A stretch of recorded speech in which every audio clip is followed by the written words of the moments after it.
네, 오늘 말씀 야곱나루에서 분이엘을 보다. 야곱나루에서 분이엘을 보다. 이제 갑자기 날씨가 이제 싸늘해지는 것을 느끼게 되죠. 그래서 이제 월요일, 화요일에는 우리 믿음반 어린이들이 이제 에어포르트하고 아이젠하워를 다녀왔습니다. 그때는 날씨가 그래도 약간 이제 알맞은 날씨였죠. 그리고 어저께는 이제 소망반 유치부 어린이들이 또 이제 여름 성경학교를 했습니다. 저기 헤어스타일이 이제 멋있는 어린이 이렇게 아주 우리 유치부 어린이들이 정말 예년과 다르게 아주 말씀을 사모하는지는 모르겠지만 아무튼 말씀 앞에 겸손하게 집중하는 것을 이렇게 보면서 너무 감동적이었습니다. 그리고 우리 믿음반 어린이들이 아주 루터의 유적지를 다니면서도 적극적인 그런 관심을 보이고 그런 걸 보면서 우리 부모님들도 아기들을 잘 믿음 안에서 양육하였구나 제가 느끼고 또 우리 선생님들이 사랑으로 잘 양육하였구나 하는 것을 느끼면서 감사를 드렸습니다. 이제 우리 부모님들도 가을에 또 큰 하나님의 은혜가 있으시기를 간절히 축원을 드립니다. 봄, 여름, 가을, 겨울, 봄, 여름, 가을, 겨울 물론 사람이 이제 이렇게 이름을 붙였지만 자연의 계절은 하나님의 창조 질서 가운데 어김없이 이어지고 있습니다. 하나님의 시간에 의해서 봄, 여름, 가을, 겨울이 계속 이어지는 것이죠. 모든 세상 만물은 하나님 안에서 하나님에 의해서 또 보존되고 살아가는 것입니다. 온 세상 만물은 다 살아있는 것입니다. 우리들이 무생물이라고 규정지었지만 바위조차도 하나의 흔적을 가지고 살아가는 것이죠. 그렇게 살아가는 것입니다. 존재하는 것입니다. 여러분들 세상에 우연은 없습니다. 우연을 주장하는 사람은 미신을 믿는 사람들입니다. 또 이유를 알 수 없는 어떤 운명에 의해서 우리가 움직이고 있다라고 생각하는 사람도 잘못된 생각을 가지고 있는 것입니다. 우리에게 운명이라는 것은 없습니다. 하나님의 사랑 안에서 모든 것들은 뜻이 있고 소중하고 아름다운 목적, 분명한 목적을 가지고 있는 존재들이라고 할 수가 있습니다. 세상의 모든 것, 낙엽 하나 떨어지는 것조차도 하나님의 시간과 계획 안에서 그렇게 다 되는 것입니다. 그런 것을 볼 수 있는 여러분들의 영적인 눈이 있으시기를 간절히 축원을 드립니다. 믿음의 사람들은 세상 사람들이 우연입니다, 운명입니다, 숙명입니다 하는 것 전혀 그것과는 우리는 상관이 없습니다. 하나님 안에서 하나님의 뜻 가운데 우리는 하나하나 가고 있는 것입니다. 그러므로 이제 물론 이제 신학적 용어도 있습니다. 섭리라든지 예정이라든지 예지라든지 하나님의 경영이라든지 이런 말이 있습니다. 프로비던스라고 하는 그런 단어도 있지만 아무튼 중요한 건 우리가 하나님의 그 뜻과 목적에 의해서 우리는 직선적인 그러한 삶을 천국을 향해서 나아가는 그러한 존재라고 할 수가 있는 것입니다. 그러나 우리 이런 하나님의 존재로서 살아가는 우리의 삶을 바라보면 시간이 있고 공간이 있습니다. 자연의 사계절처럼 인간의 삶에도 또한 사계절이 있습니다. 우리를 품고 있는 이 자연 환경 속에서 우리가 살아갑니다. 봄, 여름, 가을, 겨울 살아가지만 우리의 인생에 또한 사계절도 있는 것 같아요. 어린이, 사랑스러운 어린이, 청년, 힘찬 청년들에게는 다 있는데 뭐가 없죠? 힘도 있고 있는데 열매가 아직 없습니다. 언제 열매가 있습니까? 중년의 열매가 있습니다. 40대, 50대 이때 열매가 풍성합니다. 그리고 노년에는 그 열매를 누리는 것이죠. 그러면서 돌아온 세상을 관조하고 또한 행복한 삶을 살아가는 것입니다. 자연의 사계절이 다 아름답죠? 자, 죄송합니다. 또 다시 우리 오승영 집사님 눈이 같이 빨리 구테레스로 잘 들으십니다. 어느 계절을 좋아하십니까? 가을 좋아하시면 가을 남자. 자, 우리 부끄러워 계시는 우리 어린 장군님. 여름 좋습니까? 왜 좋습니까, 여러분? 해를 좋아해서. 해를 좋아하시는구나. 아프리카 쪽으로 가셔야 될 것 같은데. 네. 자, 봄 좋아하시는 분 계세요? 봄 좋죠.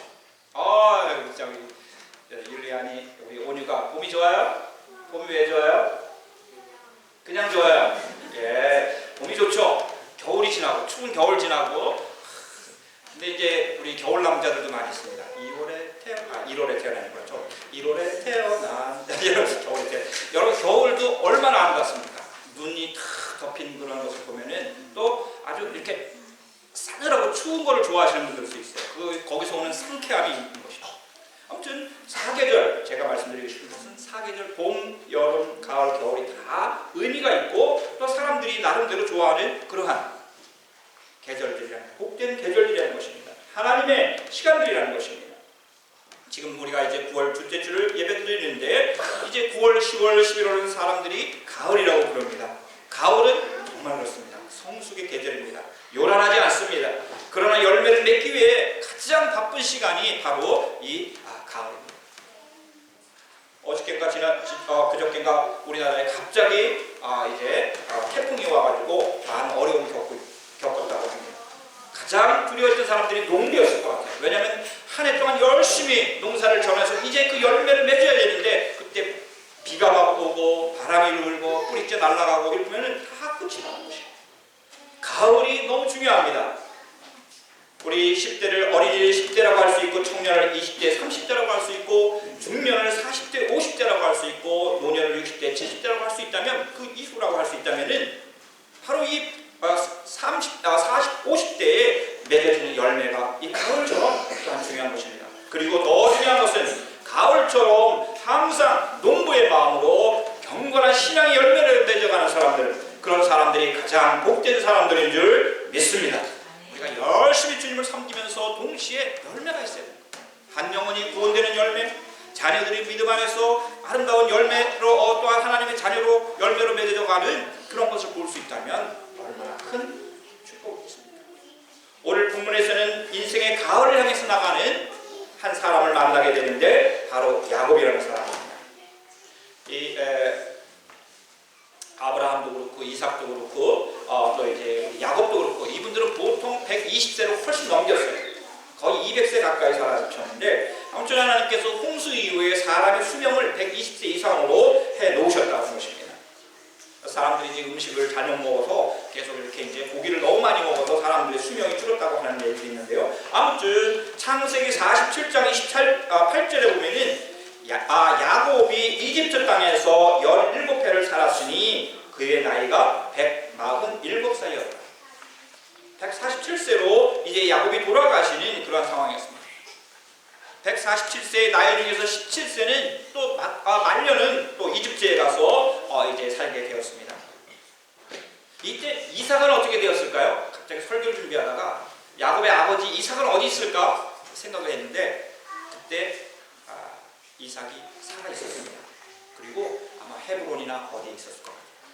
아무튼 오늘 본문은 40세에 부모님을 떠났습니다. 저는 아주 어려서 떠난 줄 알았는데 나이를 해보니 왜냐면은 이삭이 40세에 결혼을 했거든요. 리브가랑. 그래서 아마 바로 그 해에 아기를 낳았다고 해도 이제 한 40세에 이삭 40세에 아기를 낳았고 또 에서가 이제 40세에 결혼을 하게 되는데 바로 그때 이제 그런 어떤 사건이 벌어지니까 아마 그때 쌍둥이니까 이 야곱도 40세였을 것이다. 그리고 아버지를 속이고 아버지의 축복을 훔치죠. 그리고 이제 외삼촌 라반의 집으로 가서 20년 동안 머슴처럼 지냅니다. 정말 도망치듯이 이제 라반의 집으로 갔던 그 야곱이 다시 20년의 시간이 흘렀으니까 이제 이삭이 40세에 떠났다고 하면 20년 동안 고생을 하고 돌아온다면 60살이 되었던 그때의 상황입니다. 그리고 다시 또 도망오듯이 아버지 집으로 고향으로 돌아와야 되는데 오늘 다른 곳으로 돌아가면서 이제 만나는 하나의 사건입니다. 한 60세가 된 사람이죠. 지금으로 말하면 노년의 나이가 되겠지만 147세 죽은 걸로 하면 지금 이제 중년의 나이라고 할 수가 있습니다. 아무튼 가을을 향해서 가는 바로 이 야곱의 시작이 너무너무나 아주 충격적이고 그러나 아주 확실하고 우리에게도 바로 이러한 경험이 있어야 된다는 것을 오늘 말씀하고 있는 것입니다. 야곱은 바로 이삭이 살고 있는 그 땅으로 돌아가야 했습니다. 그 땅은 브엘세바 헤브론이 있는 그 지역이었습니다. 그런데 이 야곱이 하란이었죠. 저 북쪽 지역, 이스라엘의 북쪽, 그러니까 레바논 쪽 북쪽, 지금은 시리아 쪽일 것입니다. 아니면은 터키 쪽 위에서 쭉 내려오게 돼요. 내려오다가 가족들을 4명의 아내와 11명 아들 베냐민을 낳지 않았죠. 그리고 딸 디나를 데리고 이제 데리고 내려오게 됐어요. 근데 한참 내려오는데 이제 갈릴리 호수를 지나서 요단강을 따라서 내려오다가 갑자기 요단강의 지류인 야복강을 이제 건너게 되는 거예요. 사실 그곳은 갈 곳이 아니었습니다. 그것은 강을 건널 필요도 없었고 야복으로 갈 필요도 없었습니다. 바로 그 밑에는 누가 이 사해라고 하는 그 호수가 이제 곧 나올 텐데 그 밑 지역에 세일 산지가 있었고 험악한 산지가 있었고 바로 그곳에 에서가 하나의 나라를 만들어서 에돔이라고 하는 지역을 만들어서 그것을 다스리고 있었습니다. 바로 그쪽이 아닌 부모님이 계신 편안한 고향으로 가야 할 이 야곱이 자기가 돌아온 곳이 아닌 그곳을 향해서 건넜습니다. 갈 곳이 아니었습니다. 그런데 잘 살펴보면 야곱이 그렇게 할 수밖에 없었던 이유가 있었습니다. 그것은 무엇이냐면 야곱은 자기 형과 풀어야 할 하나의 사건이 있었던 것이죠. 어떻게 보면 자기의 죄였을 수도 있습니다. 잘못일 수 있습니다. 20년 동안 마흔의 나이로 외삼촌 집에 가서 열심히 일하고 정말 얻을 것이 하나도 없고 품삯도 안 주는 그 냉혹한 현실 속에 있었던 그 라반 삼촌.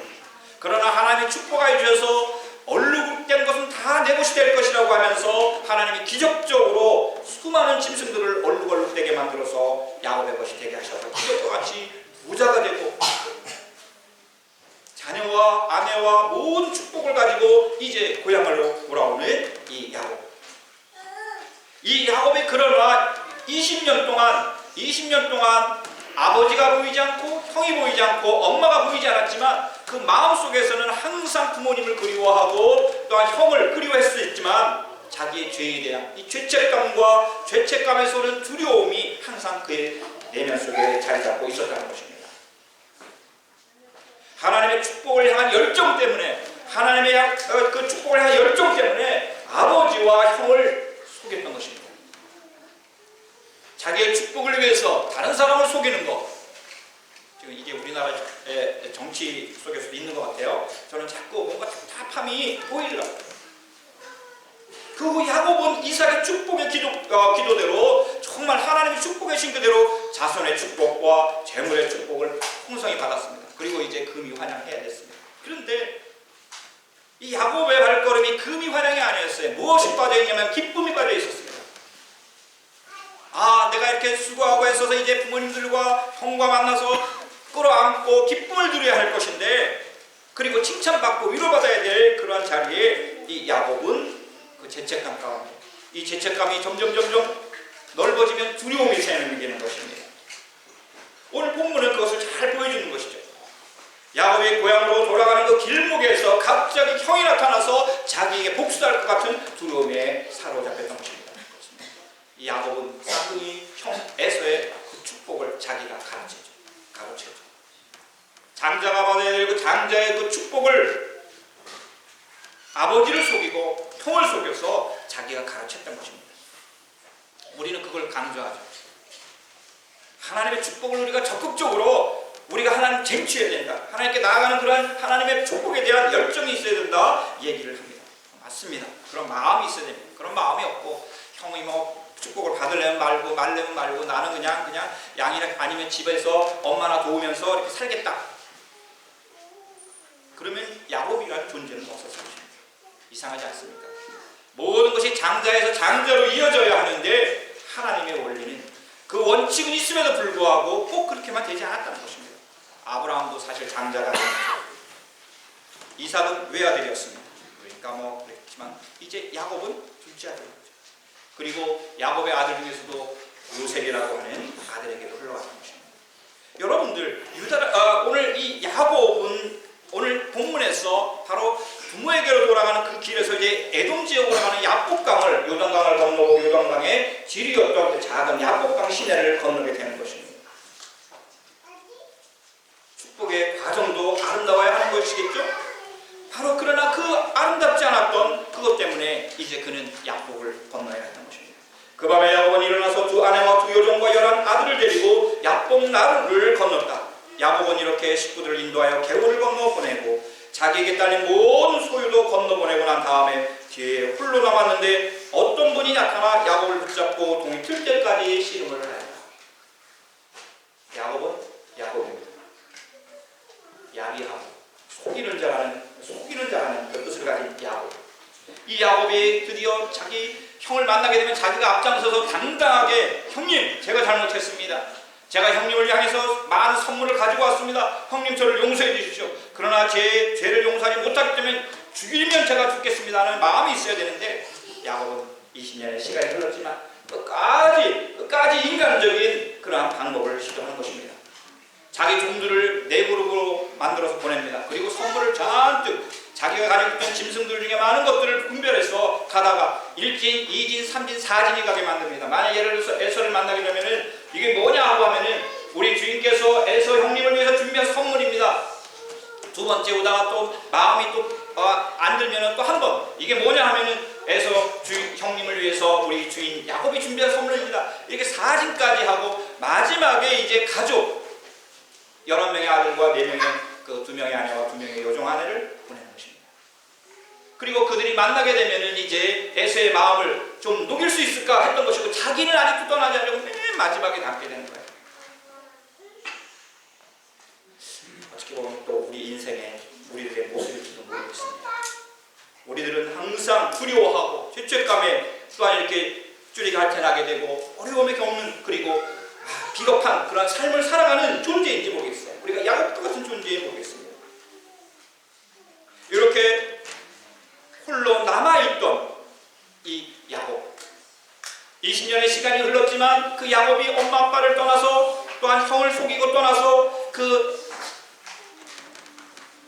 홀로 밤을 자면서 내리락 오르락 했던 천사를 봤던 그곳 돌담을 쌓아 제사를 드렸던 그곳 또 홀로 되었던 그곳 너무나 외롭게 됐던 그 장면이 다시 오버랩되면서 20년의 시간이 흐른 이제는 완전히 그 축복을 성취한 가운데 있음에도 불구하고 똑같이 홀로 된 그 야곱을 우리는 본문에서 발견하게 되는 것입니다. 야곱은 모든 종들 가족들을 다 보냈습니다. 그리고 홀로 남았습니다. 그렇게 많았던 축복 다 의미가 없었습니다. 20년 전에 부모를 떠나올 때와 똑같이 홀로 된 60의 나이에 이제 홀로 된 야곱 그의 모습 그 가운데서 죄책감과 두려움에 떨고 있는 야곱을 여러분들 한번 보시기 바랍니다. 그리고 밤에 떠났어요. 얼마나 두려웠습니까? 그 야밤에 홀로 떨고 있는 모든 것을 가졌지만 아무것도 없는 홀로 된 그 야곱을 우리는 바라보게 되는 것입니다. 그때 20년 전처럼 하나님의 천사가 혹은 하나님이 어떤 사람은 또 우리 예수님이 찾아왔다고 하는 사람도 있어요. 너무 오방부럽고 천사가 와서 씨름을 걸어옵니다. 와서 좀 위로를 해줘야 되는데 그 힘들고 피곤하고 외로운 야곱에게 씨름을 걸어와요. 아마도 하나님의 천사였을 것입니다. 천사와 싸우는 야곱, 야곱과 싸우는 천사. 그래서 화가들이 수많은 이 그림을 그렸어요. 깨졌어요? 네, 깨졌답니다. 그림이. 제가 저도 이제 프린터가 깨졌네요. 그래서 이제 칼라대로 햇볕으로 모락해로 나왔는데 여기 이제 나이 많은 야곱이 60의 야곱이 그 천사 아마 미카엘 천사일 수도 있죠. 싸우는 천사 쫙 하면서 혹은 기쁨의 소식을 전하는 가브리엘 천사일 수도 있습니다. 여러분들 가브리엘 미카엘 천사 보고 싶으면은 우리 뉴른베르크 그 무제움에 저기 뭐죠 나치오날스 무제움에 가시면은 정말 어마어마하게 그 미카엘 천사가 있어요. 아마 그 천사와 싸움하는 그 야곱 지금 외롭고 지금 두려움 가운데 있는 야곱이 천사와 이제 싸움을 하는 것입니다. 왜냐하면 천사가 싸움을 건네왔어요. 이 말은 하나님께서 우리들에게 싸움을 걸어오신다는 것입니다. 그런 인생의 여정들이 있어요. 그것도 정말 모든 것을 성취했다고 했을 때 나의 마음 가운데 찾아오는 공허감과 참으로 우울감이 가득 찼을 바로 그 시간에 하나님이 우리에게 싸움을 걸어와요. 이기기 힘들겠죠. 그런데 역시 야곱은 또 야곱입니다. 야곱은 싸우는 이 근성이 있었던 것 같아요. 이 천사가 이길 수가 없었습니다. 그분은 도저히 천사는 도저히 야곱을 이길 수 없었다는 것을 알고서 야곱의 엉덩이뼈, 물방뼈를 탁 쳐버린 겁니다. 힘이 쫙 빠지게 됩니다. 야곱은 그와 씨름을 하다가 엉덩이뼈를 다쳤습니다. 힘의 근원이 되는 바로 그것을 천사가 탁 쳐버려요. 반칙은 아니죠. 그렇지만 씨름하다가 진작 치지, 아무튼 끝판에 딱 치는 바람에 정말 이제는 진짜 아무것도 할 수 없었습니다. 치명상을 입었던 것이죠. 고통은 말할 수 없이 뼛속 정말 그것으로 막 찾아옵니다. 마음, 몸, 모든 것이 다 내려놓고 싶은 상황이었습니다. 그러나 야곱은 알았어요. 하나님의 축복을 사모하고 끝까지 하나님의 축복을 받겠다고 마음에 결심했던 이 야곱. 20년의 시간이 흘렀지만 아직도 그에게 채워져야 할 축복의 한 부분이 있었던 거예요. 그래서 하나님의 천사였다는 것을, 이분이 하나님이셨다는 것을 너무 알았기 때문에, 하나님이 보내셨다는 분인 걸 알았기 때문에 천사는 야곱에게 끝까지 안 놓지 않습니다. 그리고 한 가지 사정을 하는 것입니다. 그분이 나를 세려고 하니 놓아달라고 하였지만, 천사가 놓아달라고 이제 천사가 이제 부탁을 합니다. 야곱은 자기에게 축복해 주지 않으면 보내지 않겠다고 떼를 썼다. 여러분, 모든 축복을 받았어요. 지금 가족의 축복, 자녀의 축복, 물질의 축복. 여러분들 한번 그 숫자를 한번 이제 야곱이 가져온 거 한번 세보세요. 뭐 거의 수백억의 그러한 이제 선물 준 것만 해도 아마 몇십억이 될 정도예요. 그렇게 복을 받고 지금 오는 이 야곱이 나를 축복해 주지 않으면 보내지 않겠다고 하는 바로 그 축복이 무엇일까를 우리는 또 생각해 보는 것입니다. 본문에 구체적으로 나오지 않아요. 영적인 축복, 성령 충만, 어떤 관계의 축복, 영원한 반석처럼 내 인생을 이끌어갈 수 있는 그 어떤 신앙. 야곱이 받아야 될 최후의 축복은 그것이 무엇이었던 간에 그것은 바로 하나님의 사람이 되는, 진정한 하나님의 사람이 되는 그러한 변화되는 축복이었을 것이라고 믿습니다. 가족이나 물질의 축복이나 이런 것들은 바로 하나님과의 관계에 올바로 서 있는 사람들에게는 그 상대적인 개념들이 그들의 삶을 행복하거나 축복의 삶, 불행이나 이런 것으로 갈 수가 없는 것입니다. 야곱은 아직 받아야 할 축복이 하나 남아있었습니다. 그것은 무엇이었나? 바로 하나님의 사랑으로 변화되는 그것이었습니다. 천사가 묻습니다. 너의 이름이 무엇이냐? 내 축복이 무엇이냐고 묻지 않았습니다. 내가 무엇을 도와느냐고 묻지 않았습니다. 너의 이름이 무엇이냐? 야곱이 대답하여 야곱입니다. 저는 야곱이 이 이름을 대면서 눈물을 흘렸을 것 같아요. 자기의 형을 힘들게 해서 지금 자기의 처지도 그렇지만 20년 동안 고생했던 것과 자기 이름이 속이 난다. 내 이름이 무엇이냐? 천사에게 물었을 때, 네, 저는 속이는 자입니다. 저는 속이는 자입니다. 이 이스라엘 사람들에게는 바로 어떤 하나님과의 만남이 있는다면 이름이 변화가 돼요. 아브라함에서 아브라함, 이런 식으로 이름이 변화가 되는데, 또 시몬에서 페트루스라고 베드로로 이제 변화가 되죠. 시몬에서 이렇게 이름이 변화되는 그러한 과정들이 있습니다. 사울은 이제 변화가기보다는 같은 말이었지만 사울에서 바울. 근데 이 야곱이라는 이름, 바로 나는 속이는 자입니다. 하나님, 나는 속이는 자입니다 라고 고백을 했었을 때 바로 하나님께서는 그래, 바로 너가 그런 존재였어. 그리고 너는 아직도 그 자리에 있지. 너는 아직도 변화되지 않았지. 너가 모든 것을 다 이루었지만 아직도 너는 야곱이야. 이런 뜻이 아니겠습니까?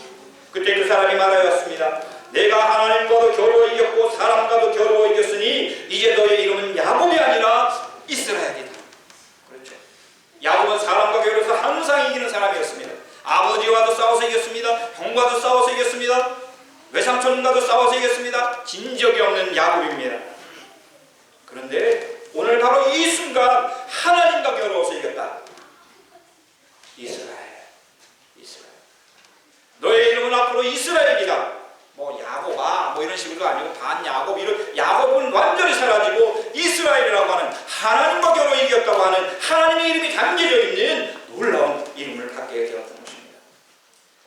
천사가 야곱이라는 이름을 몰라서 그랬을까요? 다 알았죠. 바로 그 존재, 야곱과 같은 존재의 그 야곱을 변화시켜서 이제는 하나님과 싸워야겠다.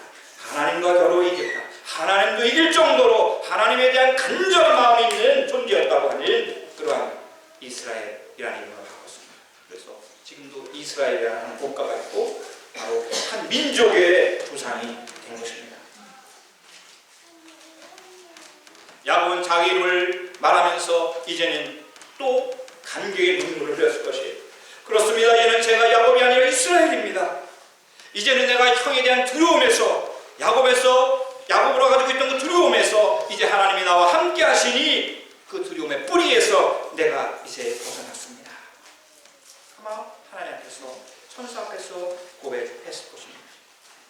하나님께서는 가장 인간적인 건 야곱을 가장 하나님과 가까운 영적인 이스라엘로 불러주셨던 것입니다. 우리 사랑하는 성도님들에게도 이러한 은혜가 있으시기를 간절히 축원을 드립니다. 그런 순간을 만들어 가야 돼요. 하나님과의 관계 속에서 세임을 얻는 축복이 있어야 되는 것입니다. 하나님과 겨루는 시간이 있어야 돼요. 물론 하나님께서 찾아오셔서 우리들에게 하나님께서 찾아오셔서 이런 시간을 주시겠지만 그 자리, 그 시간, 그 경우가 없으면 아무리 많은 축복을 받는다고 해도 우리들이 가지고 있는 그 두려움과 죄책감에서 우리는 벗어날 수가 없는 것입니다. 야곱만 머물게 되는 것입니다. 하나님과 씨름하는 것은 나의 결정적인 자랑이나 능력이나 노력들이 허물어지는 것이고 그것이 나의 인생의 반석이 될 수 없다는 것을 보여주는 것입니다. 온전히 하나님의 사람으로 불려지는 하나님께 인정받는 그 자리가 있어야 되는 것입니다. 한번 해볼만 합니다. 아니 꼭 우리 인생에서 있어야 하는 영적인 그런 자리요, 영적인 경험인 것입니다. 이제 이러한 은혜를 경험한 야곱에게는 질문이 달라집니다. 나를 축복해 주세요. 내가 당신을 놓지 않겠습니다. 라는 것이 아니라 하나님 당신은 누구이십니까? 라고 묻게 되는 거예요. 천사가 야곱의 이름을 불렀습니다. 그런데 이제 반대로 이 야곱이 하나님의 이름을 묻기 시작합니다. 여러분, 하나님의 본성, 하나님의 본질에 대해서 우리가 알 수 없습니다. 본체에 대해서 우리가 알 수 있습니다. 우리 같은 피조물이 창조주를 어떻게 알 수 있겠습니까? 그분이 보여주시는 대로 우리는 알게 되는데 그것이 하나님의 말씀이요 또한 하나님의 이름입니다. 하나님의 이름을 성경에 보면 계속 알려주십니다. 여호와 샬롬, 여호와 니시, 여호와 라파, 여호와 이레, 예수 이름 맞죠?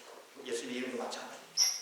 야곱이 말합니다. 당신의 이름이 무엇인지 가르쳐 주십시오. 하나님의 이름이 무엇인지 가르쳐 주십시오. 하나님 당황하십니다. 천사가 당황하십니다. 어찌하여 너가 나의 이름을 묻느냐? 감히 창조주 이름을 묻느냐? 하면서 이름을 말씀하시는 것이 아니라 야곱이 그렇게 원했던 진정한 축복을 그에게 빌어주십니다. 하나님의 이름을 묻는 야곱에게 그에게 이제서야 축복을 해주십니다. 그 축복이 무엇일까 생각해 보는 것입니다. 야곱이 천사에게 원했던 그의 이름을 물었을 때 그 야곱이 원했던 그 축복, 천사가 내준 그 축복은 야곱이 이스라엘이 되는 그의 존재 의미가 하나님 안에서 완전히 새로워지는 축복이었을 것입니다. 도전이었을 것입니다.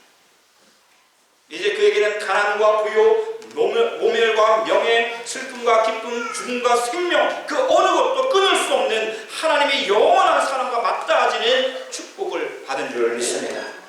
어찌 있는 사람은 정말 두려움이 없는 사람, 두려움이 올 수가 없습니다. 야곱은 내가 하나님의 얼굴을 직접 빼앗고도 목숨이 이렇게 붙어있구나 이제 고백을 하는 거예요. 정신이 번쩍 들었습니다. 자기가 지금 무슨 일을 했는지 모릅니다.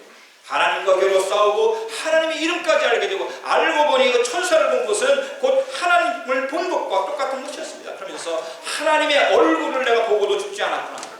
여러분들 모세 알죠? 모세가 호렙산에서 하나님의 얼굴을 보고 뒷모습만 봤죠. 그럼에도 불구하고 그가 얼마나 얼굴에 광채가 났는지 수건을 덮어 쓰고서 자기 백성들에게 내려왔죠. 왜냐하면 하나님의 그 뒷모습만 본 모세의 얼굴을 보고도 사람들이 죽을 수 있기 때문에 하나님의 영광과 하나님의 권위와 권세는 그렇게 위대하신 것입니다. 근데 이 야곱이 하나님과 겨뤘을 뿐만 아니라 그제서야 하나님의 얼굴을 보았다고 고백하면서 내가 죽어야 하는데도 이렇게 목숨이 붙어있구나. 그 거룩하신 하나님, 그 그분의 놀라운 은혜를 내가 입었구나. 야곱은 너무 감사하면서 완전히 새로운 사람으로 이제 담대히 형님을 향해서 나아가게 되고, 두려움은 사라지고 죄책감은 사라지고 형님 앞에 자기를 온전히, 그러면서 나중에 그 형님을 만날 때 고백이 뭐라고 하는지 아십니까? 형님이 다가올 때 내가 마치 하나님의 얼굴을 배운 것 같습니다 라고 분이엘 그 고백을 하는 것입니다. 여러분들 이제 그때 그 어둠이 이제 지나고 하나의 여명이 새벽 햇살이 그 쩔뚝쩔뚝 지금 엉덩이 뼈는 완전히 상해가지고 걷지도 못하고 힘은 없고 기진맥진해서 밤새 씨름하다가 지금 이제 그 가족들이 있는 데로 돌아오는 그 야곱을 향해서 그 여명의 은은한 그렇지만은 그 선명한 빛이 야곱을 쫙 비춰줍니다. 화가들 계시죠? 꼭 그림 한번 그리시기 바랍니다. 저도 지금 그리려고 해요. 요즘에 이제 그림을 잘 안 그리는데 한번 그리고 싶어요. 얼마나 멋있겠습니까? 쩔뚝쩔뚝, 이거는 이제 동영상을 찍어야 될 것 같아요. 쩔뚝거리는데 거기에 여명이 쫙 그를 비춰주고 그의 그 실루엣이 쫙 보여지고 가족들은 저 멀리서 가고 있고, 그가 분이엘을 지날 때에 그 땅은 분이엘이 하나님의 얼굴의 땅이 되었습니다. 해가 솟아올라서 그를 비추었다. 그는 엉덩이 뼈가 어긋났으므로 쫄뚝거리며 걸었다. 가장 아름다운 야곱의 모습이 아니겠습니까? 그가 당당하게 어떤 일을 하는 것보다도, 그가 어떻게 무슨 제단을 쌓고 하나님 앞에 두 손을 들고 고개를 드는 것보다도 쩔뚝쩔뚝거리며 가지만, 만약 그때 야곱의 얼굴을 우리가 볼 수 있었다면 정말 하나님의 얼굴을 보는 것 같은 기쁨과 영광이 가득한 그러한 60년 동안 한 번도 경험하지 못했던 야곱의 모습, 그 평화로운 모습이었을 것입니다. 사랑하는 우리 성도 여러분, 새벽 햇살이 약복나루를 지나는 야곱을 비춰주면서 분이엘을 본 야곱, 끝까지 인간적이 있던 야곱은 이제 제대로 걷지도 못하는 걸음으로 먼저 보낸 가족들을 향해 걸어갑니다. 이제는 야곱이 걸어가는 것이 아니라 이스라엘이 걸어가는 줄 믿습니다. 하나님과 결국 이 삶, 바로 우리의 모습도 그러한 모습이 되기를 바랍니다. 밤새 씨름하여 겉모습은 초라하고 남노하고 지쳐 있었지만 이제는 야곱은 야곱이 아니었습니다. 이스라엘이었습니다. 그는 약복나루에서 하나님의 얼굴을 본 그러한 존재였습니다. 야곱은 이스라엘에 대한 축복의 사람이 되었습니다. 그 이후로 이제 야곱은 87년에 되었죠. 87년 그렇죠? 147에서 60을 때 87년의 나이를 더 살면서 이스라엘로 살아가는 것입니다. 사랑하는 우리 성도님들, 오늘 이 시간, 가을의 이 시간, 나이와 상관없이, 나의 모든 것과 상관없이, 또한 계절의 어떤 의미와 상관없이 하나님과 더 깊이 만나시는 가장 성숙한 은혜의 자리에 나아가는 축복의 시간들이 되시기를 예수님의 이름으로 간절히 축원을 드립니다. 약복나루에서 분이엘 하나님의 얼굴을 본 영적인 놀라운 변화의 경험을 우리 모두가 할 수 있는 그런 은총이 이 계절에 있어지시기를 예수님의 이름으로 간절히 축원을 드립니다. 아멘. 할렐루야. 자비하시고 존귀하신 아버지 하나님, 이스라엘의 하나님, 우리의 하나님이 되어주심을 감사를 드립니다. 우리가 이제 하나님 분이엘의 하나님의 얼굴을 볼 수 있는 이미 본 우리 모두인 줄 믿사오니 날마다 하나님과 동행하니